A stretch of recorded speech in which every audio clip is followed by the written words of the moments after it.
Hi guys! Welcome back to my YouTube channel. You are watching me, Lindsay, and for today's vlog, gusto ko i-share sa inyo yung mga natutunan ko as a first-time mom. First-time mom, syempre wala kang ka-idea kung ano ba yung dapat mong i-adjust, ano ba yung dapat mong gawin as yourself. Parang kapag kapanganak mo, akala mo okay na yun, madali na lang yun, ganito, ganyan, wala kang dapat i-adjust, pero nalaman ko na napakarami pala. So, ito yung mga, ito yung mga rules na natutunan ko as first time mom. So, una, dapat lagi kang naliligo kasi lagi mo rin hawak si baby. So, yung germs mo, in case na wala kang planong maligo, is napapasa mo kay baby. So, syempre tayong bilang bagong panganak is tinatamad talaga tayo maligo. Ako actually kahit hindi pa ako buntis niya, wala akong maligo. So, ngayon parang hirap pa rin ako na maligo. Pero, naliligo naman ako araw-araw. And, minsan, every other day, may reason kung bakit hindi ako naliligo araw-araw. May reason na ngayon. Dati naliligo ako araw-araw after kong manganak. Ngayon may reason na. Kasi, number 2, hindi ka pwedeng magpa-reband, magpa-keratin or what up. Kailangan after a year pa siya. Unang dahilan kasi naglalagas yung buhok mo. Kung nakita niyo yung buhok ko ngayon, parang ang nipis niya na. Kasi naglalagas siya ngayon. So, talagang iniiwasan ko rin maligo araw-araw kasi pag naligo ako, sobrang daming buhok na natatanggal. Tapos pagtanggal ko ng ipit ko, sobrang daming buhok. Grabe, na-stress talaga ako. Pero sabi nila, ganun talaga kasi bagong panganak ka. So, kailangan tanggapin mo, that's part of being a mom. So, yun na nga, balik tayo. Bawal ka mag-keratin, bawal ka mag-reband or what. Bakit? Kasi naaamoy siya ni baby din. Bad din siya for baby. For baby's nose or whatever. Bawal siya. Kasi nga, naaamoy niya.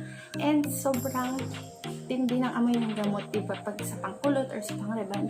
So, hindi ka pa pwedeng mag-reband. Magantay ka ng 1 year. Para safe na si baby. Ganun. Number 3, dapat lagi kang umiinom ng tubig. Lalo na sa mga breastfeeding mom.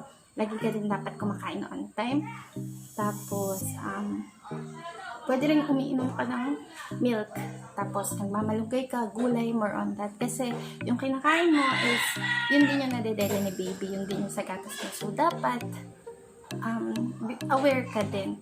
So, paano, mga kapitbahay namin. So, paano, yun din yung nadedede niya. Kasi, syempre, kahit na nagta-transform na siya into milk, ano ba yung laman ng katawan mo, yung kinain mo. So, yun nagta-transform siya sa milk. Yung kinain mo, yun din yung nadedede ni baby. So, dapat, alam mo rin, or minomonitor mo rin yung mga kinakain mo. Sa ngayon, parang hindi ako makain masyado ng isaw. Hindi pala ako kumakain. Hindi talaga ako kumakain kasi dirty. Hindi naman siya sa dirty. Kasi mahilig talaga ako dun. Pero hindi rin natin alam. Share ko lang sa LG nung nakaraan. Nagkasakit siya dahil sa isaw. Hindi na lang namin sinabi kung kanino namin nabili or what. Pero nagkasakit siya dahil sa isaw. So buti na lang talaga ayong kumain ng isaw nun. So yun, balik tayo. Number 4. Ano pa nga ba? Dapat lagi malinis ang iyong kuko. Yan. Malinis at maikli. Maikli kasi pwede mo makalmot si baby. Kapag hawak mo siya, lagi mo pa naman siyang hawak kapag ikaw hinanay, di ba? Tapos malinis kasi pwedeng isubo-subo ni baby yan. Hindi mo napapansin. Minsan ngayon, ganito ko, kinakagat-kagat na maayos. So, dapat talaga nagliligo and naglilinis ng katawan. Hindi dapat lagi ka nagpapalit ng damit. Kung naliligo ka, dapat lagi ka nagpapalit ng damit. Kasi nalilikit din to kay baby. Minsan kinakain din to ni baby. Minsan hindi kinakain, sinusubo niya. Minsan nalilikit yung germs ng damit mo sa germs ni baby. So dapat aware ka na kapag nakaisang araw na yung damit mo, magpalit ka na kasi lagi mo hawak sa baby and lagi siyang nakadikit sa mom. Dapat marunong ka rin try ng iba't ibang posisyon, lalo na sa breastfeeding posisyon. Hindi lang sa breastfeeding, pati sa paghihili. Dapat matuto ka na rin maghili. Yun, yung position kasi, paiba-iba siya. Depende siya sa anak mo eh. Actually, ang hirap kasi minsan sumasakit yung tagiliran ko. Minsan nakataas yung paa ko.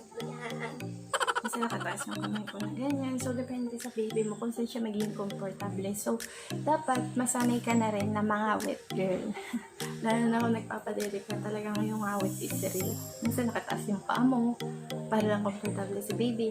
Isa pa, dapat din marunong ka maghili or magpatulog ng baby kasi actually talagang hindi sila nakakatulog ng hindi hinihili. Kaya dapat marunong ka rin maghili. dapat mahaba din ang pasensya mo kasi talagang as in matindi ang pagdadaanan mo as a mom. Talagang pasensya talaga. Siyempre, as a mom, nakakapanganak lang, hindi mo masasabi na mahaba na agad yung pasensya mo. Talagang i-work out mo yon para humaba yung pasensya mo kay baby mo. Pero ako ngayon, grabe talaga. 5 months na siya, Maya.